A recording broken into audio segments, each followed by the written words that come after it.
நான் அன்னைக்கு தளபதி வருவார்னு கூட எனக்கு தெரியாது.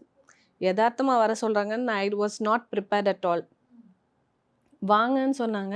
நான் வாங்கன்னு சொன்னதுமே, என்ன விஷயமா இருக்கும்னு எனக்கு தெரியல. என்ன விஷயம்னு கேட்கவும் முடியல. சரி ஓகே. வாங்கன்னு யாரு சொல்லிட்டாங்க. அழைப்பு விடுத்தது உங்களுக்கு? நம்ம பொதுச் செயலாளர் ஆனந்த் அண்ணா. ஓகே. வர சொன்னாங்க. இப்ப யாரையும் கூட்டிட்டு வர வேணாமா, தனியா வந்துருங்க. ஏன்னா வந்து வெளியில நிக்க வச்சுடுவாங்க எல்லாரையும். உங்களுக்கு அது கஷ்டமா இருக்கும். அதனால தனியாவே வந்துருங்கன்னு சொன்னாங்க. எனக்கு சரி ஓகே. நம்ம தனியாவே போயிடுவோம் அப்படின்னு சொல்லிட்டு தனியா போறேன். எனக்கு அப்படி தனியாவும் போனதில்ல. யூசுவலி நம்ம கூட யாராவது வருவாங்க. ஒரு டீம் பசங்க எல்லாம் வருவாங்க. அ அப்படி இருக்கும்போது நான் தனியா போய் உட்காந்துக்க ஒரு மாரி இருந்தேன். பட் ஆனா அங்க வந்திருக்கவங்கலாம் பார்த்தா யாராரோ நெறைய பேர் வராங்க. அங்க பார்த்தா மீடியா எல்லாம் வச்சுட்டு நிக்கிறேன். அன்னைக்கு இணைப்பு நெறைய பேர் வரப்போறாங்க.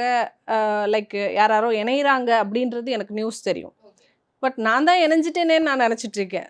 ஸோ அன்னைக்கு வந்து இதுதான் சம்பவம்ன்றது தெரியாம நம்ம போயிட்டு, இட் வாஸ் அ சடன் சர்ப்ரைஸ்ன்னு வச்சுக்கோங்களேன். ஓகே. பட் ஆனா ரொம்ப ரொம்ப என்ஜாய் பண்ணேன். த டே வாஸ் குட். இந்த 2026 வந்து வாஸ் அ குட் ஸ்டார்ட்டா இருந்தது எனக்கு.